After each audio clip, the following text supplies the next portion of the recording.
All right, scientists. So, yesterday we had time. I would have had you do this next step in part two, and that is gathering actual data that scientists have taken from Antarctica on the populations of the different penguins. And so, first off, I already grabbed one. It's for a deli. So, let me move this. Control X. Let me move over to a deli. All right. When I put these on your slide, because they're data, and if you need a larger version, just know you can click on it and enlarge it to view it better. When we're looking at these graphs, what they have done is they've counted the number of nests, which go into the size of the population for each penguin. Number of nests is on the left-hand side, and then the year is on the bottom. So notice you have this whole blue space. So this is the range that they have found that fills the whole blue space, but then our trend line is the average number over this time. So that's the main piece of data you want to look at, is this trend line that's running right through the middle to tell is this population growing over time? Yes or no, and then we'll analyze that. I'm getting this from the MAPT website. And so first off, I'm looking for a deli. And again, I'm just showing you how I did this. I'll put the link, so if you want to try this, part of anything in STEM is being able to use data. And so we're looking for the Antarctic Peninsula. So I'm going to click somewhere up here, maybe. Let me refresh. Okay. All right, I refresh the site. So the first thing I do is I want to search by species. I want the Adelie penguin. You can change to the other ones here, and then you want to view the sites. It's going to populate all the sites that they have collected data. And of course, on your Google Sheet or Google Slides, you're trying to find the different areas. So I already found one for Arctic Peninsula. So now I'm looking for one more in the Arctic Peninsula. So I go ahead and clicked it. This is called Plato Island, Platter Island. And so now what I'm going to do is I'm going to model the output for the Adelie penguin. And I want it for the Plato Island site. And I'm going to generate a model. It's going to gather all the data.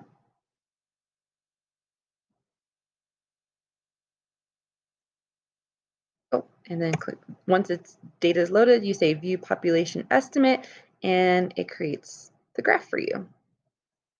And again, you can follow the trend line. So here, I'm just going to download PNG or JPEG.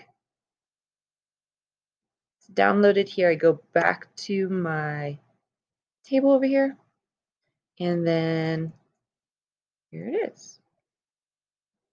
And I'm just going to make it smaller for now so that it fits in here, but you all can, of course, make it larger. So now I'm going to go back. I'm going to go ahead and pre-populate all of your all's graphs so that you have them in here. But like I said, I wanted to show you how I retrieve these. All right. When you get to your slide, you should have all of the different locations in the maps. Some of the penguins don't have information at all the locations. So if you are missing one, it's okay. It just didn't have that information for the location. So this last part 3, again, remember you can make these bigger so you can compare them. So you're comparing location 1 and location 2 at each part of Antarctica. You're looking for trends in population size over time. And so your writing prompts, after you've examined all your results for the different areas, go back to the information that your group did on your particular penguin And then is there anything that you notice that could explain the trends that you're seeing in their population size? Is their population growing? Is it declining? Think about things like their breeding behavior, habitat requirements, food requirements that could be causing um, there we go. That could be causing these changes. What about the climate changes? So one thing I also did add into your resources for this assignment is climate science in Antarctica. And so it does go over some of the changes over time to the different parts of Antarctica. And so there is more information here.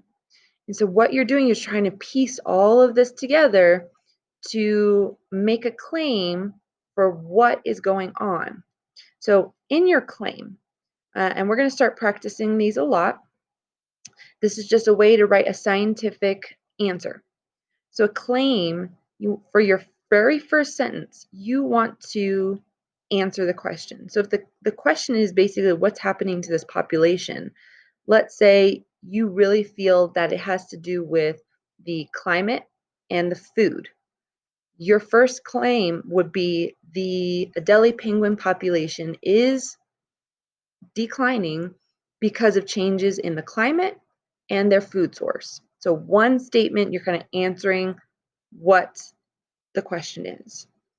Then go back and use your evidence. So this is where you're going to piece together some of the different characteristics from your penguin, all of these different things that you wrote down, along with the data trends.